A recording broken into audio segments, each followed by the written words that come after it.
ان کو بھی ہر جلسہ ہر جلوس کے موقع پر ان کو یہ کہا گیا کہ آپ قیادت کے بیانیے سے اختلاف کر لیں, آپ پارٹی کو چھوڑ دیں, آپ قیادت کو چھوڑ دیں, آپ ایکٹیویٹیز میں حصہ نہ لیں, آپ زیر زمین چلے جائیں. بہت دھمکاتے بھی رہے, لیکن انہوں نے جب پارٹی قیادت اور نواز شریف کا ساتھ چھوڑنے سے انکار کر دیا تو پھر یہ انتقامانہ کارروائی ان کے خلاف کی گئی. میں اس کی سختی سے مذمت کرتی ہوں, اور میں یہ سمجھتی ہوں کہ کفر کا نظام, جیسے کہ حضرت علی رضی اللہ تعالیٰ عنہ نے فرمایا کہ کفر کا نظام چل سکتا ہے, ظلم کا نظام نہیں چل سکتا. تو جو سٹینڈرڈز یہ خود آج سیٹ کر رہے ہیں, ہم نے تو برداشت کر لیے. ہماری اللہ کے فضل و کرم سے 4 سال کی جبر کے باوجود, ظلم کے باوجود, انتقام کے باوجود مسلم لیگ نون سٹینڈز یونائٹڈ. اللہ تعالیٰ کے فضل و کرم سے نواز شریف کے بیانیے پر انہوں نے لبیک کہا اور اپنی وفاداریاں تبدیل کرنے سے انکار کر دیا. مسلم لیگ کی ہسٹری کے اندر شاید یہ پہلی مرتبہ ہے کہ مسلم لیگ نے ظلم کے آگے, جبر کے آگے, حکومت وقت کے آگے جھکنے سے انکار کر دیا, ٹوٹنے سے انکار کر دیا.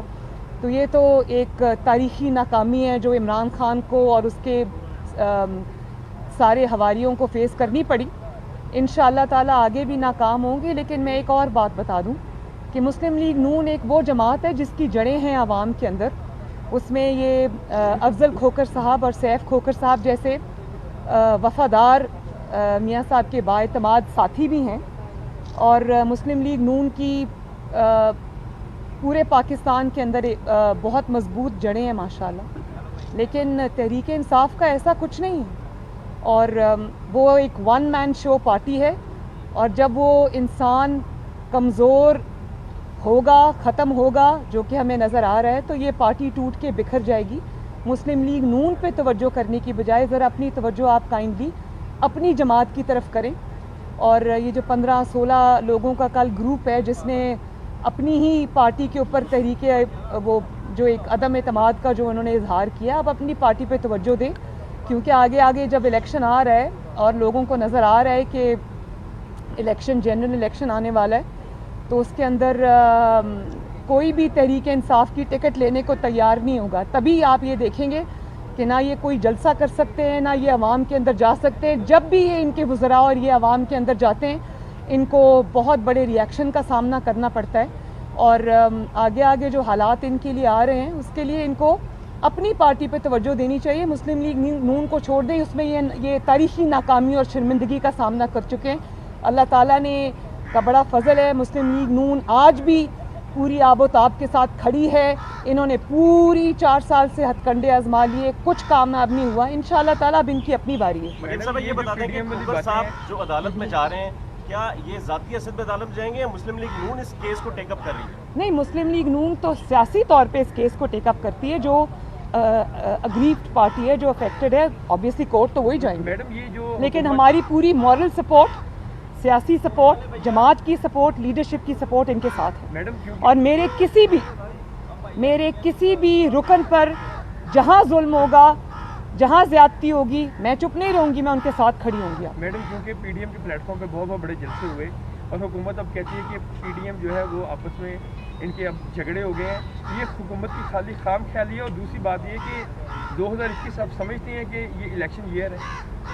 حکومت کی خام خیالی نہیں ہے, یہ حکومت کی خواہش ہے جو دم توڑتی ہوئی نظر آ رہی ہے. ظاہر ہے پی ڈی ایم ایک 10 جماعتوں کے اوپر مشتمل ایک الائنس ہے, جس میں ہر جماعت کا اپنا منشور ہے, ہر جماعت کا اپنی سوچ ہے, ہر جماعت کا اپنا ایجنڈا ہے.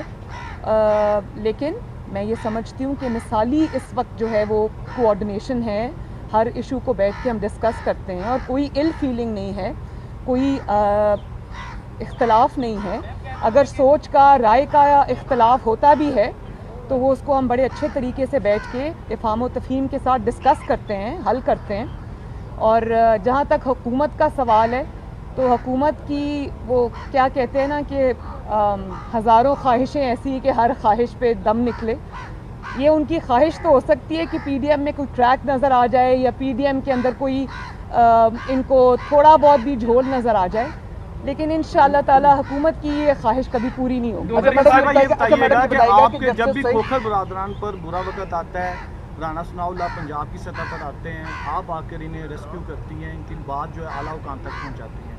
دیکھنے میں یہ آیا ہے کہ لاہور کی سطح پر کوئی ایسی موومنٹ جو ہے ان کے حق میں نظر نہیں آتی. یہ لوگ جو آپ کے ساتھ شانہ بشانہ کھڑے ہیں, پھر ان کے حوالے ہی لاہور کر دیں تاکہ کسی اور کو ریسکیو کرنے یہ تو پہنچ جائیں, اگر کوئی ان کو ریسکیو کرنے نہیں آ رہا. اچھی تجویز دی آپ نے, لیڈرشپ تک پہنچاتی اچھا ہوں. میڈم ایک کمیٹی بنائی گئی ہے براڈ شیٹ کے حوالے سے, جس میں براڈ شیٹ نہیں, اس کا نام ہے فراڈ شیٹ. براڈ شیٹ جو بھی ہے عظمت سعید صاحب کو بنایا گیا ہے. کیا آپ سمجھتے ہیں کہ کوئی نئی ایک جال بنایا جا رہا ہے میاں نواز شریف اور مسلم لیگ نون کے خلاف؟ نہیں, یہ جال نیا نہیں ہے, جال بہت پرانا ہے. یہ جال کے اندر بہت بڑے بڑے سوراخ ہو گئے ہیں, جس کو پھنسانے کی کوشش کرتے ہیں, یہ جال الٹ کے انہی کے اوپر آتا ہے. تو جسٹس عظمت سعید صاحب جو ہیں, ان کو کون نہیں جانتا کہ کتنی انہوں نے نیک نامی کمائی تھی جب وہ سپریم کورٹ کے سٹنگ جج تھے, اور انہوں نے جس طرح سے پرسنلی ذاتی طور پہ اثر انداز ہو کر انہوں نے جے آئی ٹی بنوائی. انہوں نے واٹس ایپ کالز کی, جس جے آئی ٹی کو بدنام زمانہ جے آئی ٹی کو آج تک واٹس ایپ زدہ جے آئی ٹی کے نام سے یاد کیا جاتا ہے, اس کے بانیوں میں ان کا نام شامل تھا. اور انہوں نے پرسنلی واٹس ایپ کالز کی, اور انہوں نے ڈفرینٹ جو محکمے تھے جہاں سے انہوں نے اپنے ممبرز لینے تھے جے آئی ٹی کے, تو انہوں نے اپنی ذاتی پسند ناپسند وہ لوگ جو ان کے زیر اثر تھے, جن کے ساتھ وہ کام کر چکے ہوئے تھے, جن کو وہ سمجھتے تھے کہ وہ ان کے من پسند فیصلے دیں گے, ان کے انفلوئنس میں ہیں, انہوں نے ذاتی طور پہ اداروں کو واٹس ایپ کالز کر کے ان کے نام جے آئی ٹی میں شامل کروائے. تو وہ جو ایک منتخب حکومت کے خلاف سازش تھی, ایک منتخب وزیر اعظم کے خلاف سازش تھی, اس میں وہ بہت بڑا اس کا حصہ تھے, اس کے کرتا دھرتا تھے. اور اس وقت وہ جب یہ چیز اوریجنیٹ کی, یہ براڈ شیٹ والی, اس وقت وہ نیب کے آفیسر تھے, نیب کے عہدے پہ فائز تھے, وہ اس کے لانے والوں میں سے تھے. تو جو شخص اس سب چیز کا ذمہ دار ہو, جو پاکستان کے اربوں روپے جو ہیں وہ ایک فراڈ کی نظر کر دیے گئے. اور کیا نام ہے جی کل ان کا جس کا اسٹیٹمنٹ آیا تھا, نہیں فاروق اعظم صاحب, کل فاروق اعظم صاحب نے خود ہی کہہ دیا کہ ہمارے جو ساری وہ $1 ارب کا جو ایک مضحکہ خیز ایک الزام نواز شریف پر لگا تھا باقی سارے الزامات کی طرح, اس کی کلئی انہوں نے خود ہی کھول دی. انہوں نے کہا جی وہ اسپیکولیشنز پہ بیس تھا. تو اب آپ خود ہی سوچ لیں کہ انہوں نے یہ نواز شریف کو بدنام کرنے کے لیے ایک نیا اسکینڈل کھولنے کی کوشش کی تھی, لیکن الٹا وہ ان کے سر پہ پڑ گیا. ابھی تو انہوں نے بہت سارے سوالات کے جواب دینے ہیں کہ کس طرح یہ پیسہ اپروول کے بغیر, عوام کے علم میں لائے بغیر راتوں رات یہ ٹرانسفر کیا گیا یو کے کی پاکستانی یو کے میں پاکستانی ہائی کمیشن کے اندر کے اکاؤنٹ میں. اور لنڈن کورٹ کا فیصلہ آنے سے پہلے اس کو ٹرانسفر کیا گیا.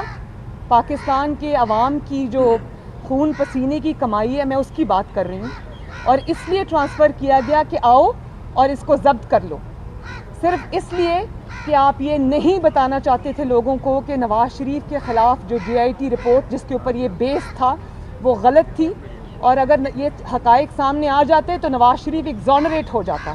اس کو ایگزونریشن سے بچانے کے لیے آپ اور اپنے آپ کو, اپنے الزامات کو جھوٹا ثابت ہونے سے بچانے کے لیے, اپنے آپ کو شرمندگی سے بچانے کے لیے آپ نے اتنا بڑی رقم پاکستان کے عوام کی آپ نے برباد کر دی. اور پھر نہ صرف یہ کہ برباد کر دی, آپ کے حکومت کے بڑے بڑے افسران وہاں پہ ریسٹورانٹس میں بیٹھ کر موسوی صاحب سے کمیشنز مانگ رہے تھے. آپ نے وہ تب بھی نہیں بخشا پاکستانی عوام کے پیسے کو. تو ان چیزوں کا حساب تو آپ کو دینا پڑے گا. اور کبھی ایسا ہوا ہے کہ کبھی کسی ہائی کمیشن کے اس طرح سے اکاؤنٹس جو ہیں وہ سیز ہو جائیں؟ یہ تو پاکستان میں جس طرح یہ ملیشیا میں پہلی مرتبہ جو وہ فیس نہ جمع ہونے کی وجہ سے پاکستانی طیارے کو قبضے میں لے لیا گیا, وہاں پہ 166 جو ہمارے پاکستانی بہن بھائی جو پیسنجرز تھے ان کو اس کا خمیازہ بھگتنا پڑا. اور جس طرح اب یونائٹڈ نیشنز نے یہ کہہ دیا ہے کہ ہمارے جو لوگ ہیں وہ پاکستانی ایئر لائنز پہ PIA پہ سفر نہیں کریں گے، اسی طرح آپ نے ہر جگہ پاکستان کو بدنام کرنے میں کوئی کسر نہیں چھوڑی.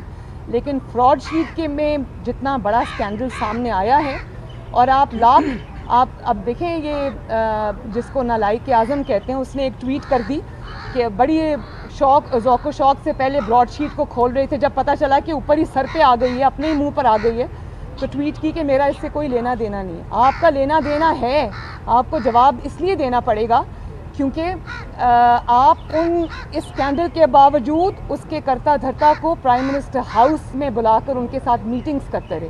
کیا ان میٹنگز میں ڈسکس ہوتا یہ عوام کو پتہ چلنا چاہیے، اور انشاءاللہ تعالی ایک دن یہ حقائق سامنے آئیں گے. جسٹس عظمت سعید صاحب کی جہاں تک آپ نے بات کی، وہ شوکت خانم کے بورڈ کے ممبرز میں سے ہیں، تو اوبیسلی جنہوں نے نواز شریف کے خلاف جو بھی سازش میں شامل رہا ہے، اس کو واجد ضیاء صاحب کی طرح اور باقیوں کی طرح اس کو ریوارڈ کرنا تو ضروری ہے. تو یہ اگر ریوارڈ کرنے کے لیے کیا ہے تو جو سازش کا ایک بہت بڑا ایلیمنٹ ہے، اگر آپ اسی کو اپنے خلاف تحقیقات کرے گا، کیونکہ وہ تو اس میں شامل رہے ہیں. تو میرا تو خیال ہے کہ عزت سے جسٹس عظمت سعید صاحب کو اس سے ریکیوز کرنا چاہیے اپنے آپ کو، اور ان کو یہ کہنا چاہیے کہ میں کیونکہ خود اس میں انوالوڈ ہوں اس لیے آپ مجھے اسپیئر کریں، ورنہ پاکستان کی عوام کے سامنے پھر کچھ اور حقائق جو کہ اس وقت شاید ہم نہیں لا سکے سامنے، پھر وہ ہمیں لانے پڑیں گے. کس طرح جسٹس عظمت صاحب نے پرسنلی اس وقت کی جو مسلم لیگ نون کی حکومت تھی اس کے آفیسرز کو کس طرح سے پرسنلی انہوں نے بلا کے ڈرا کے دھمکانے کی کوشش کی اور کیا کیا میسیجز دیے، پھر وہ تو قوم کے سامنے چیز لانی پڑے گی. تو بہتر ہے اپنے آپ کو ریکیوز کرنا. میڈم یہ بتا دیجیے گا کہ بلاول نے ایک پیچھے ایک پریس کانفرنس کی، انہوں نے ان ہاؤس تبدیلی کی بات کی ہے، کیا نون لیگ بھی ان ہاؤس تبدیلی کو سپورٹ کرتی ہے؟